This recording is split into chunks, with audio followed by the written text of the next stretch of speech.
Hello, hello, hello, hello, and welcome to the Peak Signing Agents podcast and YouTube channel, where I'm your host, DVO Derek Van Otten, and I'm helping you be the best notary and signing agent you can be. I'm recording on the back of my mobile office, and I just taking a little breather because I am doing some changes to the mobile office. I'm going to get into our episode in just a bit, which I'm talking, where I will be talking about what to say when you call signing services when you get notifications. But I'll just give you an update what I'm doing with the mobile office. In the back, the power source is operated from batteries. So my main vehicle's battery is, I have a connection from the battery and alternator in the front of my van to the back of my van, where there is a converter which changes the battery into like DC power, AC DC power. And then that then powers batteries. Those batteries, and they're like car batteries or like boat batteries. Those batteries charge an inverter. And that inverter is where my printer, my printer and scanner and other things are plugged into. A lot of moving parts. So when one of the parts are either malfunctioning or they're getting to the end of their life cycle, it becomes a pain to get everything kind of maneuvered and changed around. And so I am making some changes to my power source. So I recently, recently, I mean just right now, I just finished. I just removed everything out of the back of my van, my mobile office van. I removed my scanner and printer, and I removed the inverter, and I removed the batteries, and I removed the converter, and I removed the whole housing unit where everything was housed in. I just removed all of that. So the back of the van is now empty. And I just have to clean it now. I just removed everything, and I will clean it in just a moment. But what I'm going to do now is I got a power station. So now I have a power station. Everything will be disconnected from my vehicle's battery. I liked it. It was great. It was very convenient. But like I said, anytime something reaches an end of the life cycle, for example, I had issues where the batteries weren't charging. I took it into the shop that customized everything for me, and they said, "Oh, well, the battery's dead." So we replaced the batteries. But it just takes a lot of time to find out what's the issue and then get that fixed. So I said, you know what? I'm going to make things simple now. Everything has been very useful to me, and I've enjoyed it, and I've used it for many years. For about 5 years now, I've been using my mobile office system, and it's been great. But now to make things simpler, I just have a power station. It's a big power station. It's probably 2 feet wide and 1 to 1.5 feet deep, and probably 1 to 1.5 feet tall. And you have to charge it in the house. They weigh about 30 pounds. And I would have to pull it out of the van, take it in the house and charge it, and then take it back in and put it back in the van. But the one I got actually has a DC, which is like your phone charger in your car. It can be charged that way, and I have a place in the back of the van where I can plug it in and it can charge there, so I actually don't have to remove it. And it's just a power station. I can plug multiple things in there. I can plug the scanner, the printer. It is a 2,800 watts, so it is enough for the printer to handle. It is enough wattage for the printer to handle without turning it off. I can plug in, my laptop charger, phone charger. I can plug in many different devices in there, and it'll be simpler. It's just going to be simple in the back now. It's just going to be a lot more simpler, especially because now as my signing service grows, more my focus is growing my signing service than actually doing the signings themselves. Anyway, just giving you an update on my mobile office. It's still going to be the dopest mobile office in the notary biz.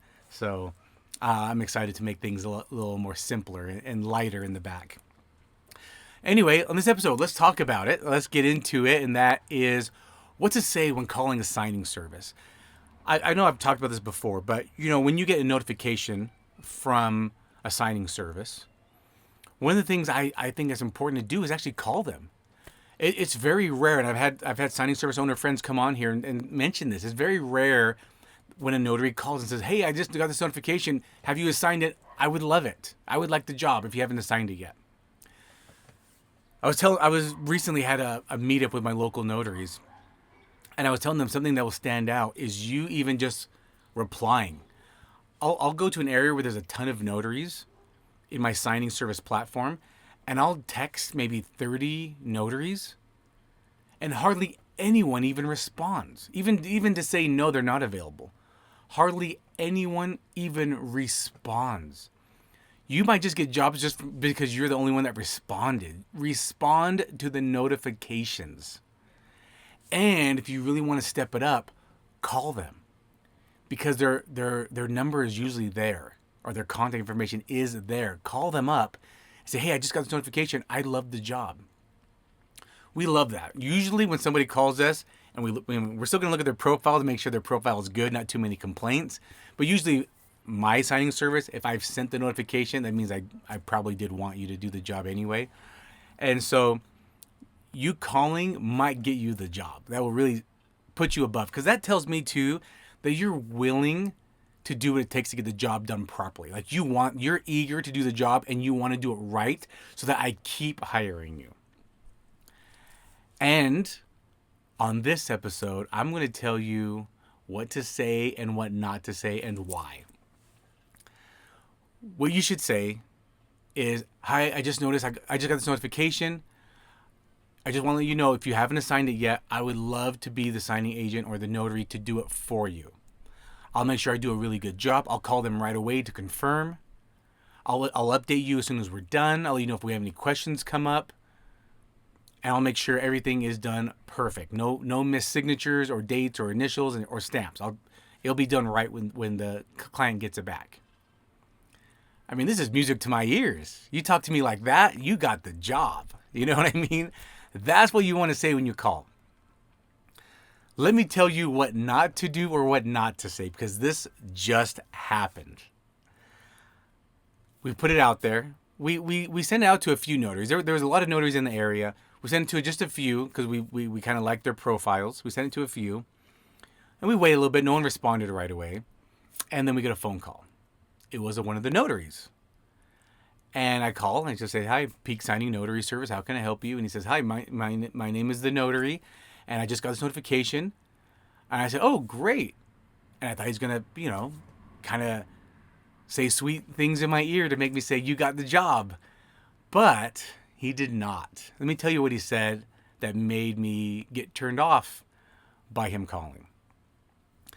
He said, "Yeah, how many pages is it?" That was his first question. How many pages is it? Now I'll tell you, most of the time, we as signing services, this is what happens. Most of the time, the lender, and this was a purchase, by the way.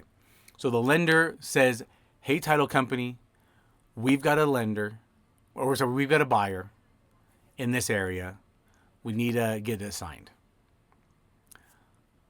Today's Monday, and this will happen on Wednesday." The title company says, "Hey, signing service, today's Monday. We have a closing on Wednesday in this area. Please get it scheduled. Here's the details." And that's usually all we get. We usually don't have documents. We have no idea how many pages the documents have. We have no idea. But you as notaries might not know that. You might think we get everything at once. We do not. A lot of times, you know how you're waiting for the documents last minute? Guess what? We are too. And guess what? The title company is too. We're all waiting on the lender a lot of times. I don't know what they're waiting for. They might be waiting for their underwriter. They might be waiting for the employer, the buyer's employer, to verify their employment. They might be waiting for a payoff from the previous mortgage. Who knows what they're waiting on? But we're waiting on that. It's a trickle down effect, really. So a lot of times we don't have documents. In this example, though, I did have documents. The title company already had the documents for us when they asked us to schedule. So he said, "Hey, just out of curiosity, how many pages is it?" And I I kind of was stopped in my tracks because I was smiling. I was ready to hear him say great things, and then me saying, "You got the job. I'm going to assign it to you right now." So I had a smile on my face. My smile quickly went away. And I said, "Is that the most important thing for you? Is the page count?"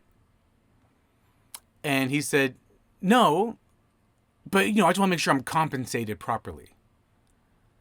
I'm like, "Okay, so what's too many pages for you?" And he said, "Oh, like 150, 175 pages." I'm like, so my question was, that's too many pages for you? Like, that's pretty standard, right? I'm pretty sure like around 150 pages is a pretty standard purchase or refinance packet. And that's too much for you? And he said, "Oh, no, I'm just saying." He's kind of stumbling over his words. And I said, "Well, I actually have the documents right now, and it's about 140 pages." He was like, "Oh, okay, yeah. Well, can you do 110 on this?" So he asked for more money. And I'm thinking, wait a minute. You just said, so you already got the notification. You got the exact address of where it is. You know exactly where the location is. You know exactly what it is. It's a purchase. You know exactly what I'm paying you. I put the fee on there. It even says on there, are scan backs required? In red, it says, yes, scan backs are required. So like, this is like nothing that I'm hiding. Like I try to be full transparency as a signing service. I try not to hold information in. Like I like to be full disclosure. You know what you're getting into. If I know there's 3 borrowers, I'm saying there's 3 borrowers on this. If I know it's a first and second, I'm saying this is a first and second mortgage. Like if I know what it is, I'm telling you up front what it is. So I don't like surprises as a signing agent. I assume you don't either. So I like to be upfront from the beginning. So I tell him the page count, and then he still asks for more money. I'm like, wait a minute. You just said you wanted to be paid reasonably if the page count was high. The page count is not high, and you're still asking for more money. And I just said, no, it's okay. I'm not in the business of negotiating right now. And he said, oh, well, okay. How about this? And I said, no, I'm not in the business of negotiating right now. But thank you for your call. And then I hung up. This notary had reached out to me in the past and said, hey, my name is Notary, and I would like to be a part of your preferred notaries in this area. Here's my information. And so we marked him in our system. Not preferred, but we marked him so that we keep him in mind. And now we finally get something in his area. And he's already trying to negotiate it with us just from the beginning. And I thought, man, this notary was doing everything right in the beginning. He reached out to signing services. He said, hey, here's my name. Here's where I'm located. Here's where I'll serve. I'll be happy to work with you. And then he got a notification finally. And he called. He calls it, hey, I got this notification. I would love to be your notary. He was doing everything right until he started negotiating from the beginning. How many pages is it? Now, usually we don't have that information. In this example, I did. It wasn't an unreasonable page count. I mean, you guys comment on YouTube if you think 140 pages is an unreasonable amount of pages for a purchase. And we honestly don't even up the fee unless it's 200 pages or more. That's usually when we will up the fee. But if it's not 200 pages or more, we do not. Anyway, I was just disappointed. I was so excited for this notary when he called, and then I just was like, man, dropped the ball. He had a chance to do one signing for me. And then every time we have signings in that area, he'd be our go-to. And the fee might go up the more he does work with us. But because he wanted to negotiate and he just was asking how many pages, I was just like, this notary might be difficult. He's going to try to nickel and dime for everything. Oh, hey, I noticed some pages were legal size. I charge extra for that. Oh, this house is 1 mile outside my radius. I charge extra for that. Who knows? I'm not in that business to negotiate every little time. So, fortunately, he didn't get the job. Another notary did, and now, if other signings come up in that area, this other notary will get it. This notary that called and started negotiating, we marked him off our list now. He's not on our list anymore. And I don't want that to happen to you. That's why I'm talking about this. I don't want you to do that. I want you to be paid fairly. I want you to get the jobs. If you think that a fee is not right, you can counter that fee. Say, hey, due to the distance, my fee will be this. Whatever it is, whatever's reasonable. Or my minimum fee is this amount. Hey, if that's your minimum fee, then that's fine. That's fine. But maybe his approach was just bad when he just was like, hey, how many pages is it? I want to be paid fairly. I understand that. But if it's not an unreasonable page count, why did you still ask for more money? And so I would tell my local notaries, when I first started, I wanted all the business. I wanted all the experiences. I wanted to show how good I was. I was taking refis with scans for $75. Some of you complain about that. Hey, you know what? Know your worth. I mean, yeah, I wouldn't do that today, but I've done thousands of signings, and I make a mistake one out of every maybe 500. I make a mistake. Like, it's going to come back properly. I know my worth. That's why I have the signing service that I have. But you need to be also reasonable. You shouldn't be asking for the whole fee when you're a signing agent. If you want the whole fee, go market. If you're going to put yourself on platforms, no, you're not getting the whole fee if you're going to put yourself on platforms. I mean, that should be a given. But I'm helping give you these tips so that you don't have a sour taste in your mouth for this business. And you get all the business that you deserve. I want you to be successful. I want you to get paid properly. I want you to also have the right mindset behind it. If you market direct, you deserve the whole fee. If you put yourself on signing service platforms, no, you're not going to get the whole fee, but you should get it. You should get what you're worth. You should get what's reasonable for your area. I agree with that. If you're really good, that means you have great reviews. Your reviews are good. You're not getting complaints. You're not missing things. You're not price gouging every little bit. I want you to be successful. I want you to win. You deserve it. Believe me, you deserve it. Your family deserves it too. You're important. Not just as a person, but as a notary and signing agent. And I want you to win big time, all right? Just remember that. Just keep being awesome. You are amazing. You are awesome. And I'll talk to you next episode. Bye.